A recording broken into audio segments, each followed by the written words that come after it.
प्रथम पीयूसी के सभी हिंदी विद्यार्थियों को स्वागत है। हम गद्य भाग में बड़े घर की बेटी कहानी को देख चुके हैं। कविता के अंतर्गत कुटिया में राजभवन आधुनिक कविता को भी देख चुके हैं। आज हम मध्ययुगीन काव्य में कबीरदास जी के दोहे को देखेंगे। आप सभी लोग कबीरदास जी के नाम तो सुने होंगे और उनके दोहे को भी 8वीं कक्षा, 9वीं कक्षा और 10वीं कक्षा में पढ़े होंगे। यहाँ प्रथम पीयूसी में भी कबीरदास जी के 10 दोहे को हमें पढ़ना है। तो इनके दोहे को पढ़ने से पहले उनके बारे में थोड़ी बहुत जानकारी हासिल करना बहुत ही जरूरी है। आपको परीक्षा में कवि परिचय अथवा लेखक परिचय इस तरह प्रश्न नहीं आते हैं, फिर भी हम इस साहित्य को, हिंदी साहित्य को जब पढ़ रहे हैं तो कवि का परिचय और लेखक का परिचय भी जानना बहुत ही जरूरी है, तभी उनके साहित्य हमको समझ में आता है। आज हम कबीरदास जी के दोहे को देखेंगे, तो उससे पहले कबीरदास जी का परिचय लेना बहुत जरूरी है। हम हिंदी साहित्य को आचार्य रामचंद्र शुक्ल द्वारा जो 4 विभागों में विभाजित किए हैं। सबसे पहला जो विभाग है आदिकाल। इस आदिकाल को आचार्य रामचंद्र शुक्ल 1050 ईस्वी से 1375 तक आदिकाल मानते हैं। 1375 से 1700 ईस्वी तक भक्तिकाल मानते हैं। 1700 ईस्वी से 1800 ईस्वी तक रीतिकाल मानते हैं और 1800 से अब तक आधुनिक काल मानते हैं। यहाँ कबीरदास जी प्रमुख रूप से भक्ति काल के अंतर्गत आते हैं। इस भक्ति काल को हम हिंदी साहित्य में सुवर्ण युग मानते हैं। इस भक्ति काल को आचार्य रामचंद्र शुक्ल जी इस तरह विभाजित किए हैं 2 विभागों में भक्ति काल को। इसका समय है 1375 से 1700 तक। इस भक्ति काल को सगुण भक्ति धारा, निर्गुण भक्ति धारा, इस तरह 2 विभागों में विभाजित किए हैं। सगुण भक्ति धारा में राम भक्ति धारा, कृष्ण भक्ति धारा, इस तरह और 2 विभाग किए हैं। राम भक्ति धारा में प्रमुख कवि है तुलसीदास। राम भक्ति धारा इसलिए यहां पर रखा गया है कि तुलसीदास जी प्रमुख रूप से श्री राम के भक्त हैं और कृष्ण भक्ति धारा में जो प्रमुख कवि है सूरदास, जो श्री कृष्ण का भक्त है। इतना ही नहीं, मीराबाई भी कृष्ण भक्ति धारा के ही अंतर्गत आती है, क्योंकि वह भी कृष्ण को जो अपना पति मानती थी और अपना आराध्य दैव भी मानती थी। और उसके बाद भक्ति धारा के और एक विभाग आता है निर्गुण भक्ति धारा। इस निर्गुण भक्ति धारा को फिर से 2 विभागों में विभाजित करते हैं। सबसे पहले जो विभाग है ज्ञानाश्रय शाखा, दूसरे विभाग है प्रेमाश्रय शाखा। ज्ञानाश्रय शाखा के अंतर्गत कबीरदास जी, रैदास, धर्मदास, दादू दयाल आदि अनेक कविगण आते हैं। तो प्रेमाश्रय शाखा के अंतर्गत मलिक मोहम्मद जैसी, मंझन, कुतुबुन, अन्य अनेक कविजन प्रेमाश्रय शाखा के अंतर्गत आते हैं। तो हम आज कबीरदास जी के दोहे को पढ़ रहे हैं। कबीरदास जी निर्गुण भक्ति धारा के ज्ञानाश्रय शाखा के प्रमुख कवि। इसके बारे में इनका जो परिचय भी अब हमें लेना है। ओके, कबीरदास जी का जो जन्म 1399 ईस्वी में काशी में हुआ था। एक विधवा का पुत्र है कबीर। रामानंद नाम के एक व्यक्ति, उनकी जो पुत्री, उसका जो बेटा है कबीर, वह विधवा थी। वह इस कबीर को, इस छोटे बच्चे को लहर नामक तालाब के पास छोड़कर चली जाती है और उस बच्चे को नीरू और नीमा नामक एक मुसलमान दंपति पालन पोषण करते हैं। वे मुसलमान दंपति जुलाह थे, जुलाह के जो कार्य करते थे, जुलाह ಅಂತಂದ್ರೆ ನೇಕಾರಿಕೆ ಒಂದು ಕಾರ್ಯವನ್ನು ಅವರು ಮಾಡ್ತಾ ಇದ್ರು। कबीरदास जी के गुरु है रामानंद, इनका विवाह भी हो चुका था, कबीरदास जी का विवाह भी हो चुका था। पत्नी का नाम है लोई। एक पुत्र था, उसका नाम कमाल, एक पुत्री थी कमाली। कबीर अनपढ़ थे। ये अपने अनुभव और सत्संग द्वारा ज्ञान को हासिल किए थे। इनकी जो भाषा को हम खिचड़ी भाषा कहते हैं। कारण है कि यह एक जगह पर नहीं रुकते थे, इधर उधर घूमते रहते थे, अलग अलग प्रांतों को जाते थे और वहाँ के भाषाओं के जो शब्दों का प्रयोग अपने दोहों में, अपने साहित्य में प्रयोग करते थे। जैसे कि पूर्वी हिंदी, ब्रज भाषा, अवधी, खड़ी बोली, पंजाबी, अरबी, फारसी आदि अनेक भाषाओं के जो शब्दों का प्रयोग अपने साहित्य में किए हैं। इसलिए इनकी भाषा को हम खिचड़ी भाषा कहते हैं अथवा सदुक्कड़ी भाषा भी कहते हैं। कबीरदास जी के मूल भाषा है पूर्वी हिंदी। इनका प्रमुख शिष्य है धर्मदास। यह इनके जो दोहों को बीजक नामक पुस्तक में संग्रहित किए हैं। इनका जो मृत्यु 1518 में हुआ है। अलग अलग लोग अलग अलग अभिप्राय व्यक्त किए हैं कि इनके जन्म और मृत्यु संबंधी। और कुछ लोगों का मानना है कि इनका जन्म 1456 में हुआ है और 1575 में हुआ है। इस तरह अलग अलग मतभेद भी हैं। आपके पुस्तक में इनका जो जन्म 1399 में हुआ है और मृत्यु 1518 में हुआ है, इस तरह दिया गया है। इतना क्या है कबीरदास जी के थोड़ी बहुत जानकारी। आप लोग अपने पुस्तक में भी इनके जो परिचय, इनके जीवन का जो परिचय आपकी पुस्तक में भी दिया गया है, उसको भी आप लोग पढ़ लीजिए। इन जो कबीरदास जी के दोहों में क्या विचारधारा है, यहाँ पर आपकी पुस्तक में दिया गया है, देख लीजिए। प्रस्तुत दोहों में कबीर ने गुरु महिमा के बारे में अपने अभिप्राय व्यक्त किए हैं।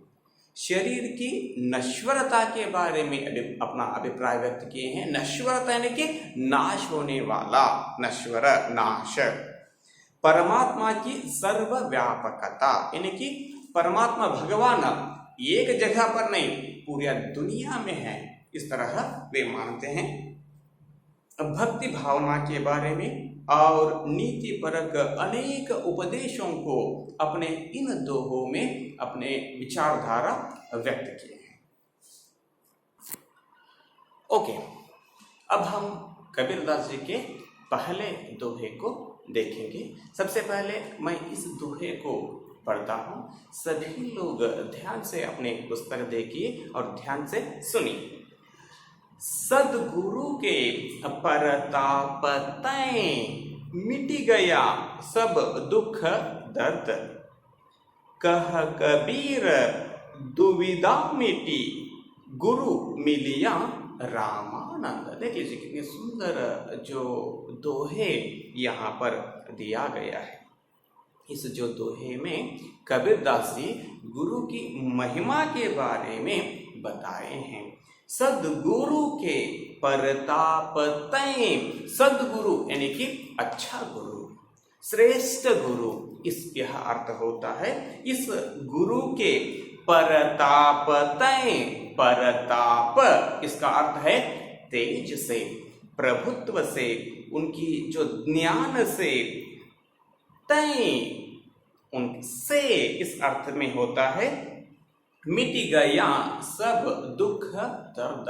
मेरा सारा दुख और दर्द गुरु के जो आशीर्वाद से, गुरु के जो प्रभुत्व से मिट गया, दूर चला गया। इस तरह कबीरदास जी गुरु के बारे में लिखते आ रहे हैं। और आगे कहते हैं, कह कबीर, कबीर कहते हैं कि दुविधा मिटी, गुरु की महिमा से, गुरु के जो आशीर्वाद से मेरे मन के अंदर जितने भी दुविधाएं, संशय, दुविधा शब्द का अर्थ है संशय, आशंका, यह अर्थ होता है।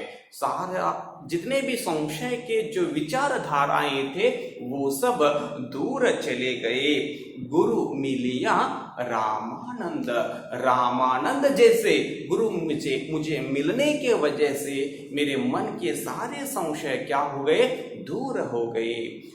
देख लीजिए यहाँ पर कबीरदास जी के परिचय में मैं लिखवाया हूँ, रामानंद के गुरु कौन है, कबीरदास जी के गुरु कौन है, रामानंद। प्रश्न आया है आपको, एक अंक में आपको परीक्षा में प्रश्न भी आ सकता है। ओके, यहां तक पहले जो दोहे समाप्त हो गया। अब दूसरे दोहे देख लीजिए।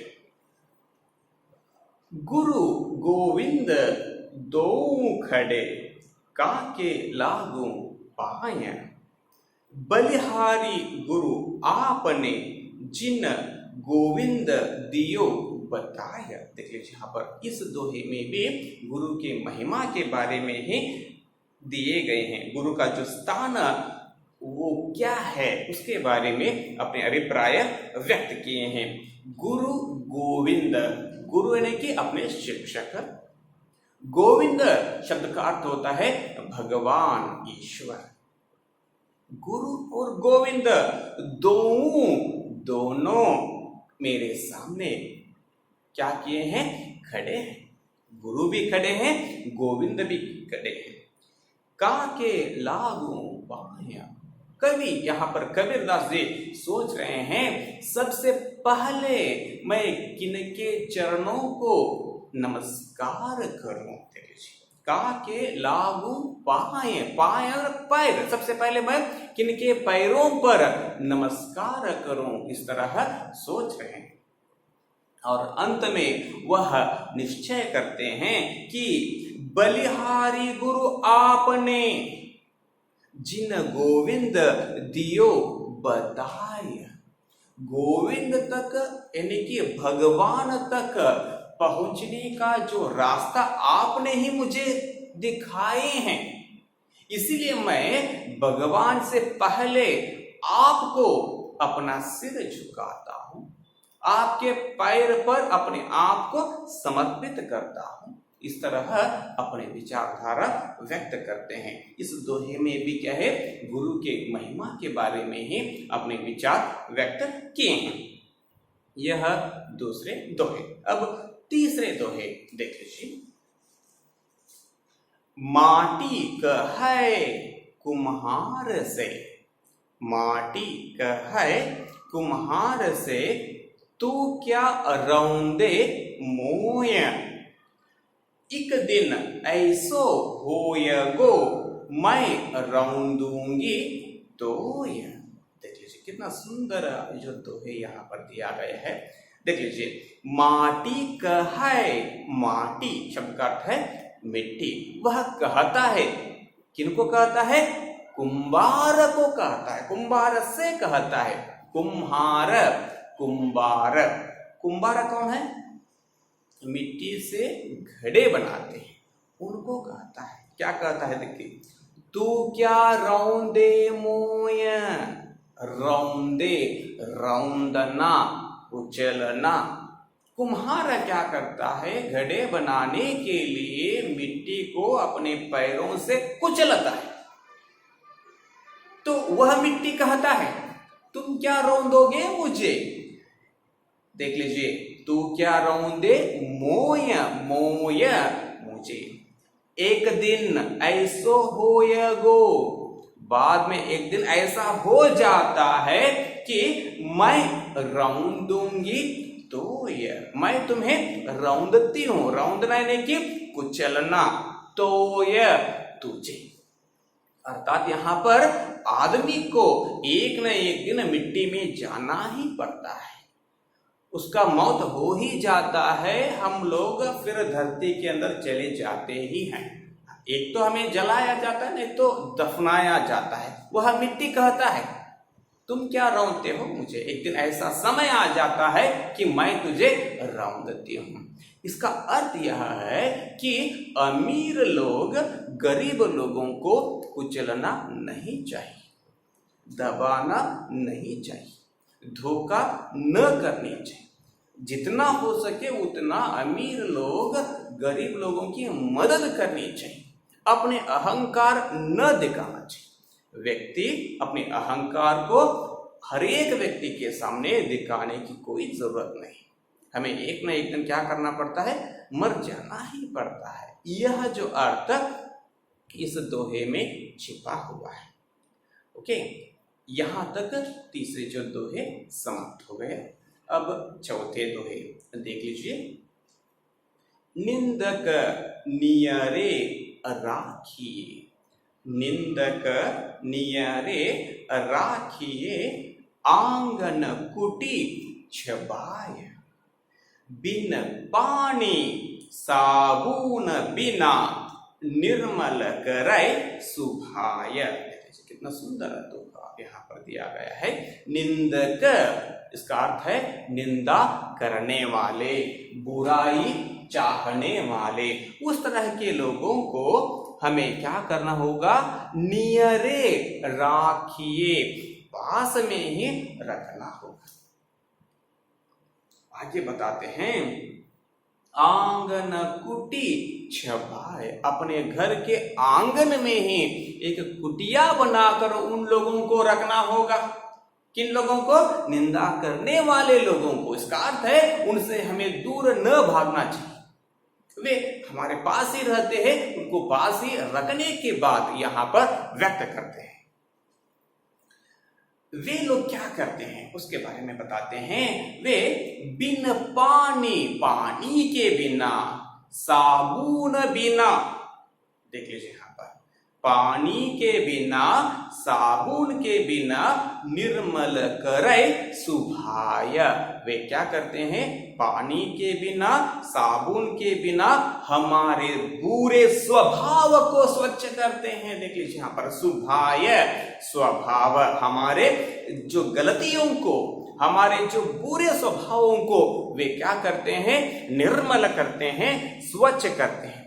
वे टीकाएं करते हैं, ए तुम ऐसे कर रहे हो, वैसे कर रहे हो, इस तरह वे हमारी टीकाओं को करते हैं, हमारे बुराइयों को बताते हैं। तब हम क्या करते हैं, अपनी बुराइयों को छोड़कर सही रास्ते पर जाने की कोशिश करते हैं। इसलिए यहाँ पर कबीरदास जी जो निंदा करते रहते हैं, उस तरह के लोगों को हमारे पास में ही रखने की बात कही है। यहाँ तक कबीरदास जी के दोहे 4 हो गए हैं। इस वीडियो में 4 ही बस, अगले वीडियो में और 6 वीडियो को और 6 दोहों को देखेंगे। धन्यवाद।